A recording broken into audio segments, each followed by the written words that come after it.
Hello everyone, welcome back to episode 2 of A Practical Guide to the Tower.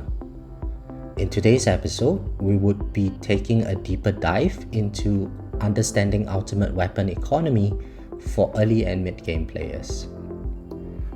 Starting off with the early game.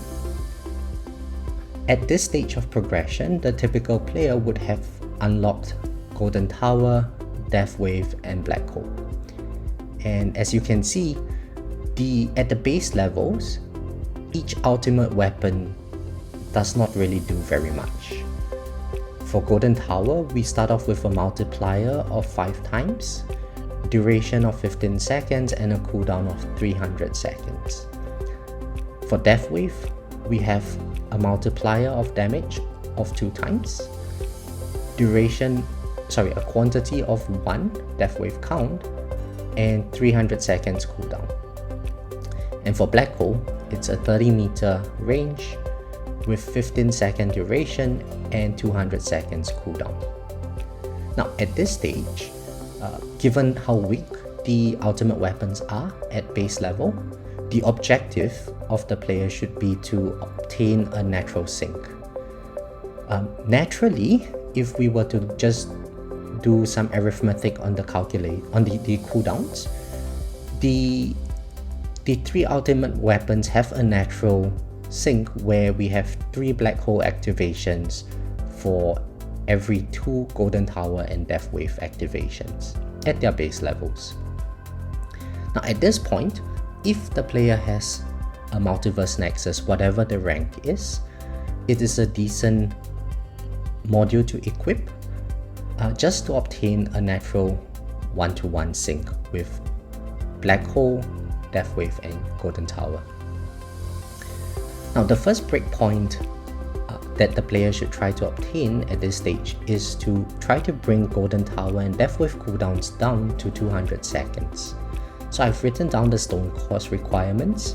For Golden Tower, it's 910 stones, and for Death Wave, it is 800 stones. After you hit this first breakpoint, there is no need to use the Multiverse Nexus until much later. And the reason for that is because at earlier levels of the Multiverse Nexus, it's going to impose a cooldown penalty on your ultimate weapons. So once you have brought your GT and Death Wave down to 200 seconds, all 3 ultimate weapons will activate at the same time during your run, and therefore there is no need for you to end up penalizing yourself further with the Multiverse Nexus. Right, so now that we have obtained Breakpoint 1, the next objective that we can focus on is to increase the economy. Now to do that, since we have Golden Tower, we should be working on our Golden Tower labs. GT duration and GT bonus, max them out as soon as possible. It will carry you a very long way. In addition to that, you also want to get 9 levels of stone investment into Golden Tower duration. The total stone cost required for that is 369 stones. For Black Hole, there are quite a few more labs to go about. The first being extra Black Hole, so you get a second Black Hole. The second being your Black Hole coin, which gives your Black Hole a coin bonus that stacks on top of your Golden Tower bonus. In addition to that, the early game player typically has issues with protectors, so having Black Hole damage lab maxed would also help with clearing the protectors naturally during the course of the run. Finally, having Black Hole range disable would also be a useful avenue to help reduce the amount of damage that your tower takes. The player should obtain 17 levels into Black Hole duration using stones at this stage. The total cost of stones would be 1409, and there are only 2 rules that the player needs to remember at this stage. The first rule is that you want to lower the cooldowns of your Golden Tower, Death Wave, and Black Hole together in order to keep that 1-to-1 sync with all your 3 ultimate weapons. Now we should maintain this sync until we get to some 100 seconds cooldown. That means that your Death Wave is going to be maxed out in terms, your Golden Tower is going to be maxed out in terms of cooldown, and Black Hole and Death Wave are not maxed out in terms of their cooldown. Now, the second rule to bear in mind is that we want to keep our Golden Tower duration and to be equal to our Black Hole duration plus 12 seconds. So Golden Tower lasts for 12 seconds more than your Black Hole. The reason for this is that we are going to have an in-game perk called the Black Hole duration plus 12 seconds, I think. It's the green one. This one over here. That increases the duration of your Black Hole. Now, if you follow this, you are going to reach Breakpoint 2, and in Breakpoint 2, you are going to have a 44-second Golden Tower, a 44-second Black Hole duration with the perk, and a natural sync with your 3 ultimate weapons. Now, having achieved Breakpoint 2, the next objective that we can work on is to prepare for a transition towards the mid-game. So in order to achieve this, for Black Hole cooldown, we now want to bring it down from 100 seconds to 50 seconds. The total stone cost is 631 stones. Next, we want to increase the multiplier of our Golden Tower, the quantity of our Death Wave, and the size of our Black Hole. At this stage, it does not matter how much we put into it. What matters is that whatever we can afford, we just put into it. Now, important to note that since you have the one-to-one sync with your Black Hole and your GT Death Wave, you want to save up the 631 stones and bring it down directly from 100 seconds to 50 seconds directly. So that way you won't be out of sync in the process. Remember, at this stage, you would have had your Black Hole lab maxed out, and that means that you are going to be losing an 11 times multiplier on your GT bonus if you bring your Black Hole out of sync. Now, in addition to that, for your other labs, you should be working on the other economy labs from episode 1 that I had mentioned. At this stage, your card development would also probably not be very good, so you should start pulling cards with gems. A standard thing that most players do is, well, every time the event comes along, you have to use 1600 gems on cards in order to complete the event. So consider pulling your cards when you get that mission in your events. In the meantime, continue pulling modules with the remaining gems, and you should also pray for as many Galaxy Compressor and Multiverse Nexus copies as you can get. Now, it's not a big deal if you don't. I will address the various strategies that you could potentially employ if you don't have this later on. But at this stage, because your tower is still very new, there's not really much that you need to worry about. Now, once you have obtained some of these breakpoints, you can then unlock your spotlight. Now, as a result of that, you would have reached Breakpoint 3, and in Breakpoint 3, you are going to have a 2-to-1 sync where you have 2 Black Hole activations per Golden Tower and Death Wave activation. Now, I think from previous videos, I have received very standard questions, and the typical question goes along the lines of, well, either should I pull another ultimate weapon or upgrade what I have. So the typical question would be something like, oh, I have development in XYZ ultimate weapon and I'm thinking about whether or not I should pull a new ultimate weapon. Or also, can I do ABC instead of XYZ? Now, of course you can. This is a game at the end of the day, and more importantly, it is your particular tower, so you are welcome to do whatever you want. I am not prescribing any specific rule that you have to abide by. And in fact, I have not used any spreadsheet or any mathematical calculations for any of this. It is just how I would progress a baby tower if I had one now. Now, finally, the other question is, where do I spend my coin? And I think this is a very valid question for most players in the early game. You're not very sure where to spend your coin. Most of your coin is going to go into your lab development. For those labs that I had previously talked about, it's going to cost quite a fair bit of coin anyway. So if you're not already finding yourself coin starved, then that's great. It means that your economy is on track. But if you do find yourself with extra coin, then of course, try to max out your utility upgrades. Depending on the strategy you're using, maybe you might choose not to go into free attack, free defense, and free utility upgrades.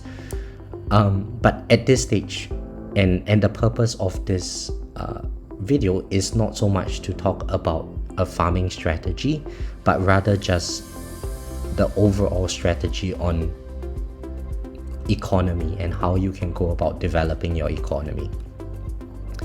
Now, if you have done most of the utility stuff, then go to the defense tab. Defense Absolute works really well for your tier 1, so you might want to consider putting some levels into your workshop there. You might also want to put some amount into health, some amount into health regen, just so that you can tank the enemies for longer and survive into later waves where you can get more coin.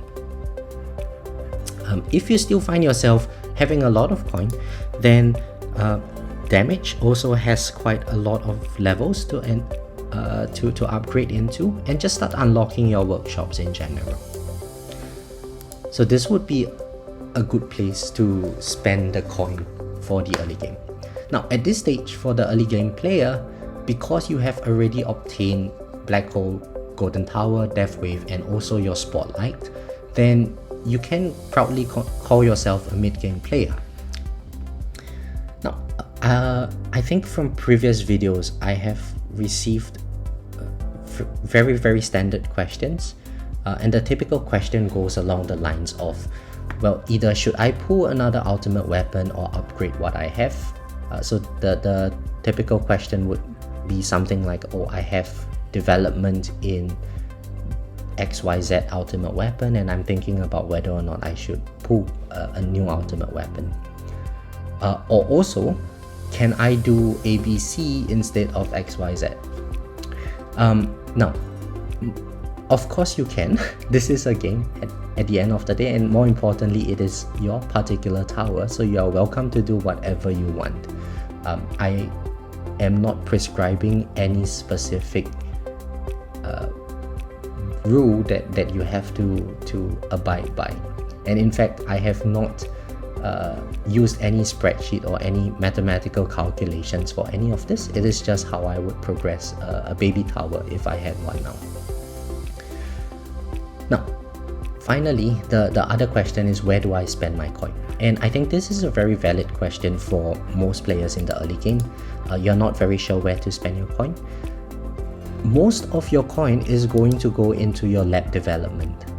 For those labs that I had previously talked about, it's going to cost quite a fair bit of coin anyway. So if you're not already finding yourself coin starved, then that's great. It means that your economy is on track. But if you do find yourself with extra coin, then of course, try to max out your utility upgrades. Depending on the strategy you're using, maybe you might choose not to go into free attack, free defense, and free utility upgrades. But at this stage, and the purpose of this video is not so much to talk about a farming strategy, but rather just the overall strategy on economy and how you can go about developing your economy. Now, if you have done most of the utility stuff, then go to the defense tab. Defense Absolute works really well for your tier 1, so you might want to consider putting some levels into your workshop there. you might also want to put some amount into health, some amount into health regen, just so that you can tank the enemies for longer and survive into later waves where you can get more coin. If you still find yourself having a lot of coin, then damage also has quite a lot of levels to upgrade into, and just start unlocking your workshops in general. So this would be a good place to spend the coin for the early game. Now at this stage, for the early game player, because you have already obtained Black Hole, Golden Tower, Death Wave, and also your Spotlight, then you can proudly call yourself a mid-game player. So next, let's talk about the ultimate weapon economy for mid-game players. So if you find yourself in the mid-game, you currently have a stage of progression where you have hit your Black Hole, Death Wave, and Golden Tower at Breakpoint 3 if you've been following this particular breakdown, and you would also have your Spotlight unlocked. Now, as I mentioned before, whenever we unlock anything in this game, the initial levels are very weak. So the primary objective when you unlock your ultimate weapon would be to develop it. And as a result, the objective of this stage is to focus on your Spotlight development. Now, what should you develop? Well, Spotlight quantity is a great one. Get it up to level 3. It's going to cost 1225 stones. Get your Spotlight angle to 45 degrees. And that's going to cost you 1230 stones. And of course, if you wanted to go beyond this, that is completely fine.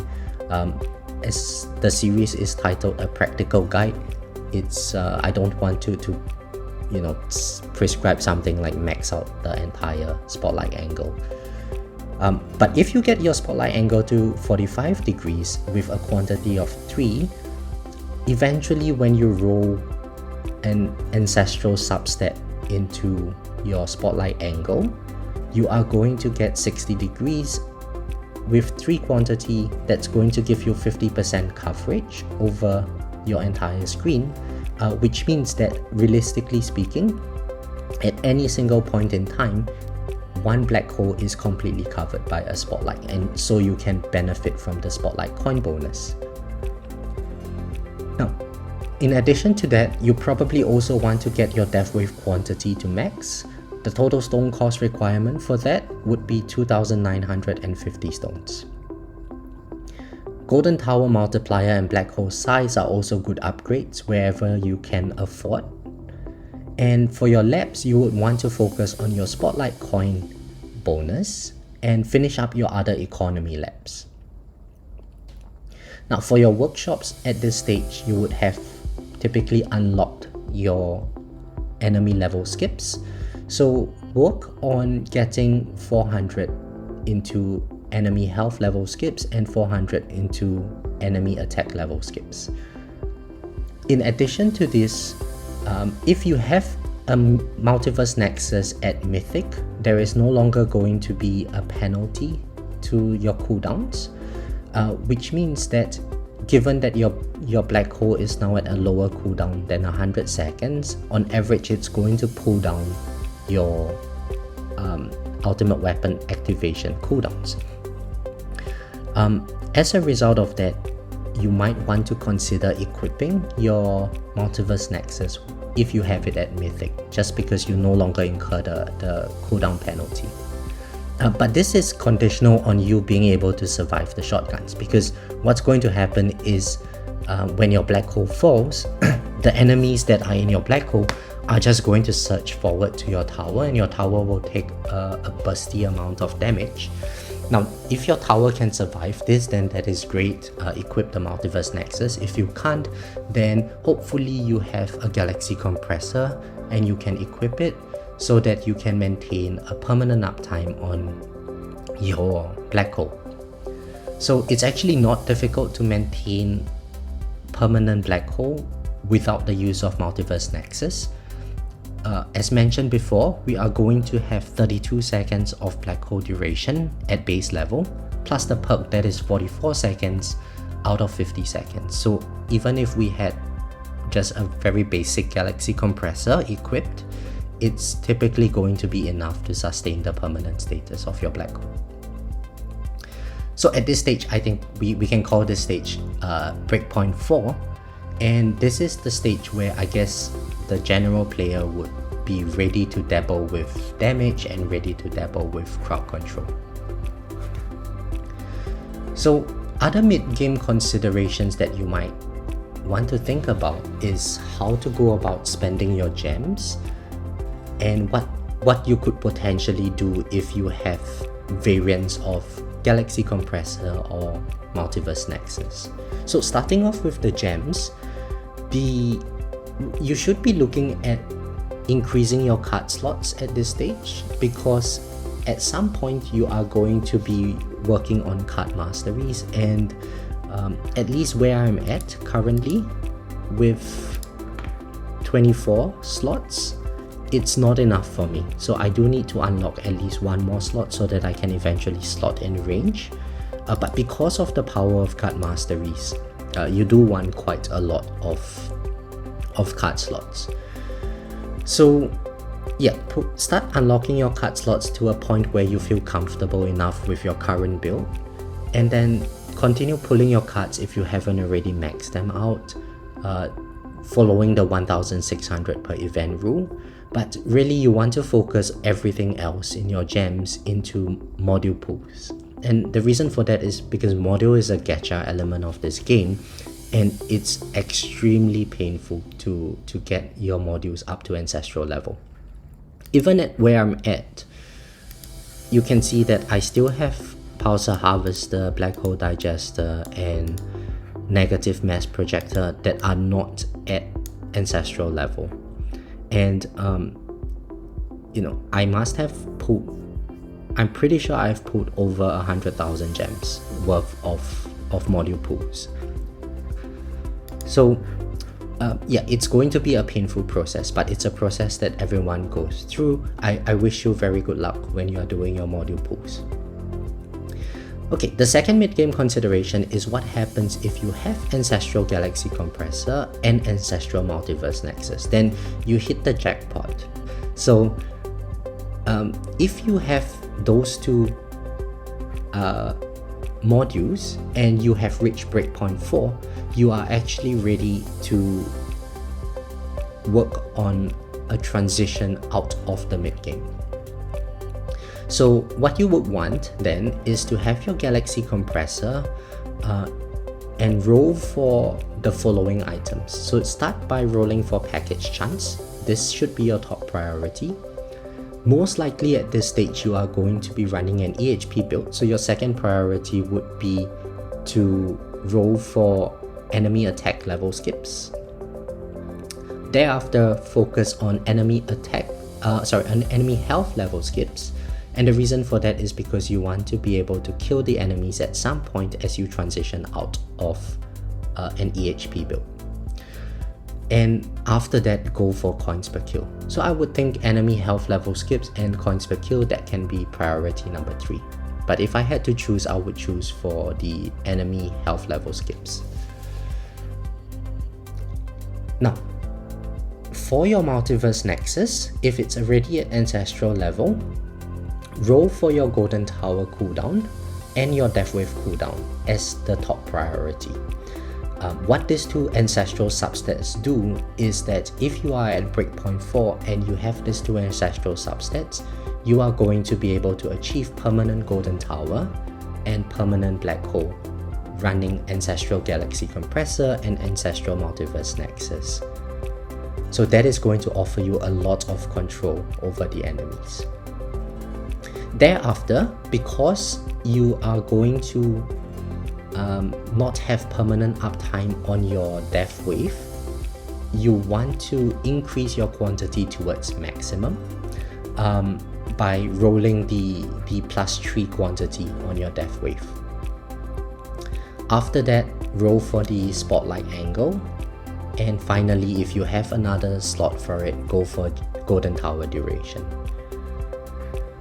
Now, the result of These rows will give you a permanent golden tower and black hole, as I mentioned, but also 86% uptime on your death wave. And if you have the spotlight angle substat, you would have now gotten 50% coverage of your tower with spotlight. Just to give you some perspective, if you're uncertain how useful that would be, my spotlight coverage is currently at 66 degrees with the substat, so I'm only 6 degrees above the recommendation that I have mentioned, and it seems to be doing me enough at this stage. But of course, because spotlight coins are also a multiplier, if you wanted to increase your economy further, then do consider rolling more angle into your spotlight.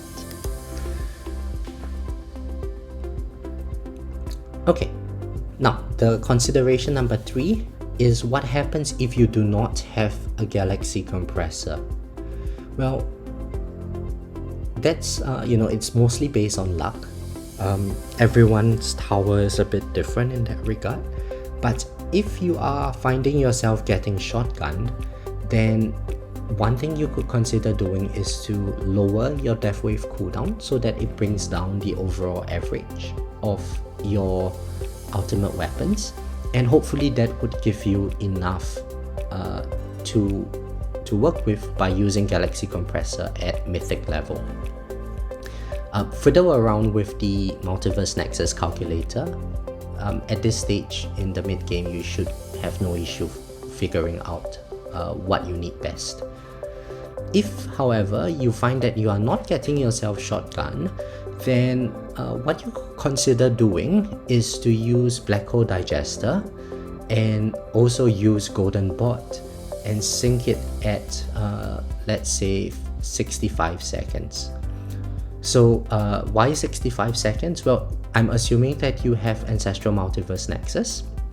So if you are at Breakpoint 4 with the two Ancestral substats rolling, being the Golden Tower cooldown and Death Wave cooldown on your Multiverse Nexus, the ultimate weapon cooldowns of those three ultimates would be at 65 seconds.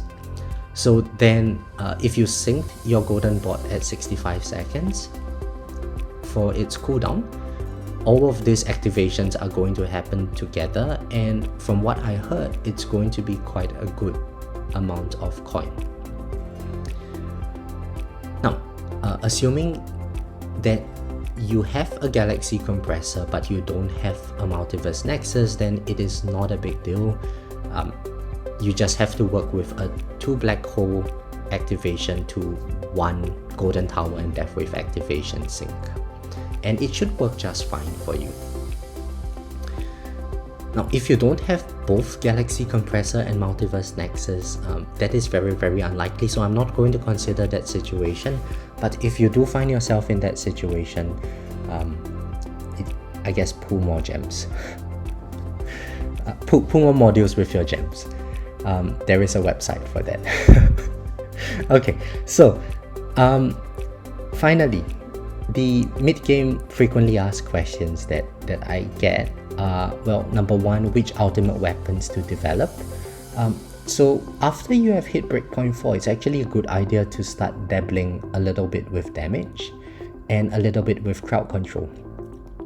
So having hit Breakpoint 4, you are probably going to be in Legends League already, or otherwise very, very close to Legends League. At this stage, what you want to do is, well, looking at our ultimate weapons that deal damage, we have Smart Missiles, we have Chain Lightning, and we have Poison Swamp.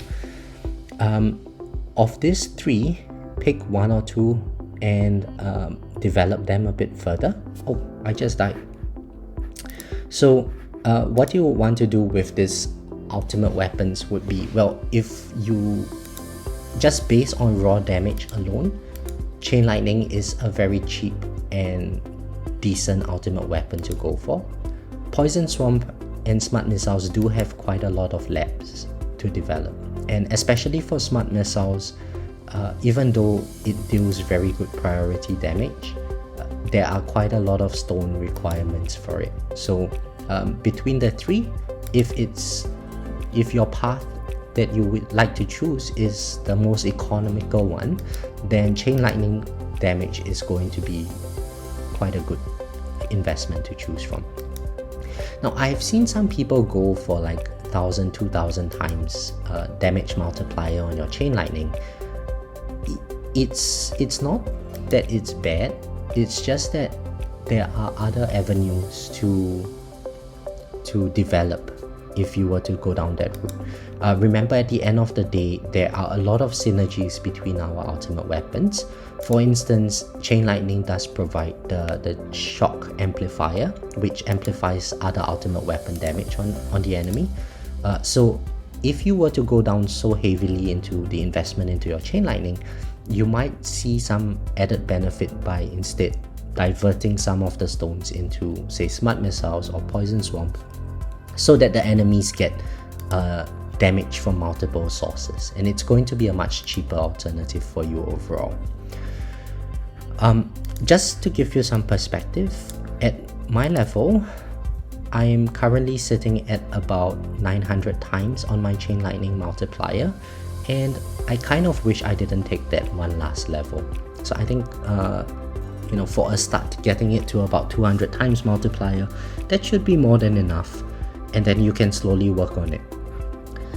But as I mentioned in the previous episode, this is a game of constraint optimization, and we really want to maximize our economy first before we start worrying about, can I push it further into legends and so on.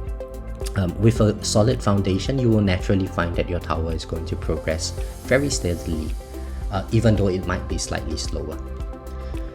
Okay, so that's in terms of damage ultimate weapons. Let's talk about the crowd control ultimate weapons. So for that, we have Chrono Field and Inner Landmines.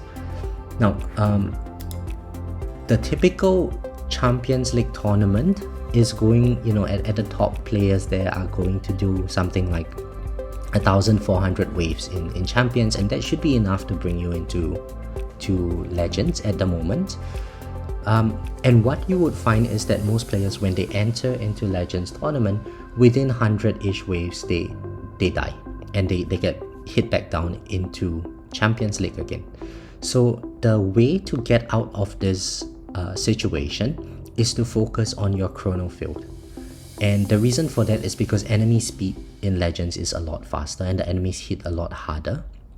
So you want to focus on your Chrono Field, which helps to slow down the enemies and provide your tower enough time to be able to deal with them. So Chrono Field is another one where it's not only costly in terms of stones, it's also costly in terms of the lap duration.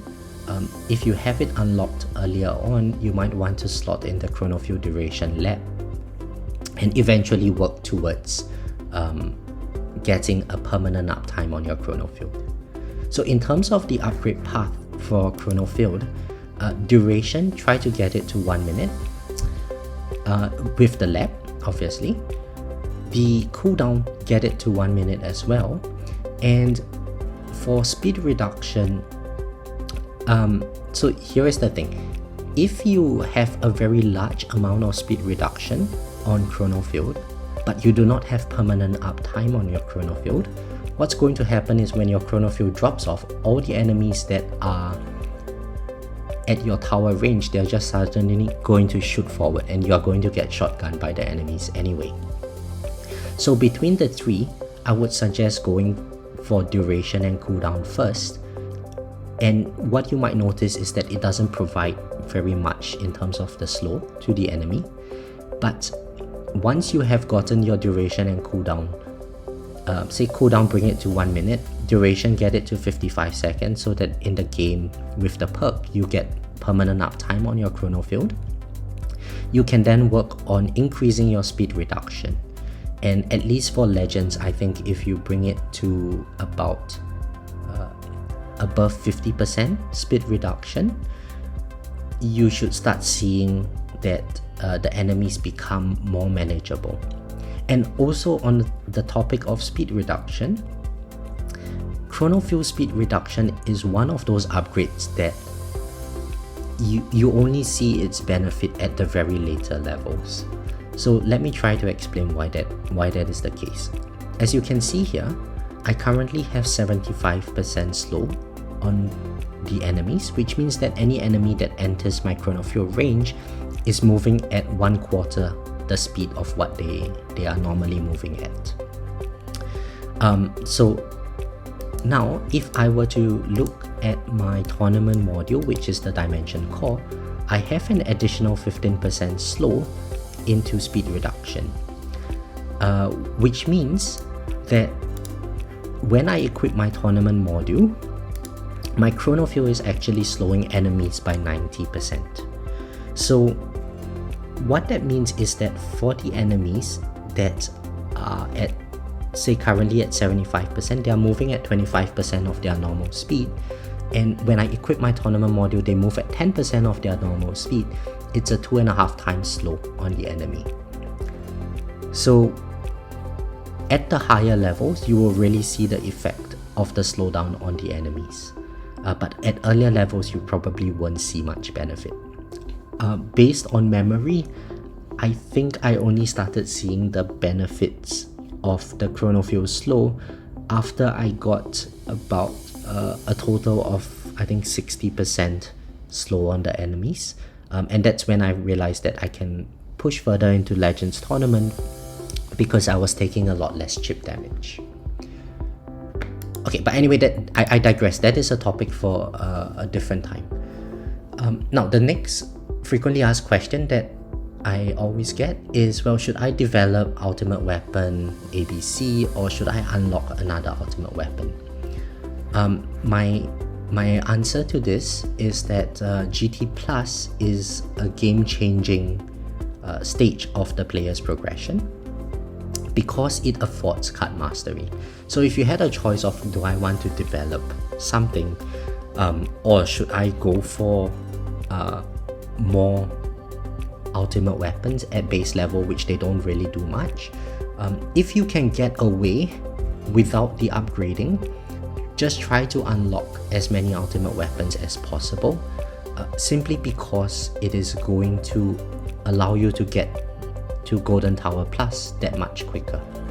Now, when you get your Golden Tower Plus, your coin economy is going to skyrocket, and that allows you to afford masteries which are going to affect your gameplay a lot. Now, the next thing is, well, then should I unlock Mastery ABC or XYZ? The main consideration that I would like to propose to anyone who wants to unlock a card mastery is that if at base level, so if you don't have any coin discount, each mastery is going to cost you 1 lab slot. That lab slot is going to be at about 1 month in duration if you run at 4 times speed. Now, in addition to that, the mastery is going to cost you 50Q worth of economy to max out. So that's an average of about 1.4Q a day of economy. And if you cannot sustain this economy, then it would be better to focus on economy just so that you can afford it in future. Now, the next thing is, well, there are certainly some economy or some card masteries. For instance, I'm doing the same thing for free upgrade mastery. My current level is at level 2. So the next question is, well, should I upgrade? Should I just get these card masteries unlocked and keep them at lower levels just for the immediate benefits, as opposed to pushing for GT Plus? There is no right or wrong answer to this, I think. If you think that it helps with your overall gameplay, then by all means go for it. But again, I would like to emphasize that GT Plus is game-changing because it affords card masteries. However, a single card mastery at base level probably is not going to be game-changing. But ultimately, it's your tower. Decide what you would like, and just play along with it. It's okay to test different things and not follow an optimal path sometimes, I think. Right, so I think that is all for this episode on ultimate weapon considerations as they pertain to economy. I hope you guys found this helpful. If you did, do consider liking and subscribing, and I'll catch you guys in the next one. Bye.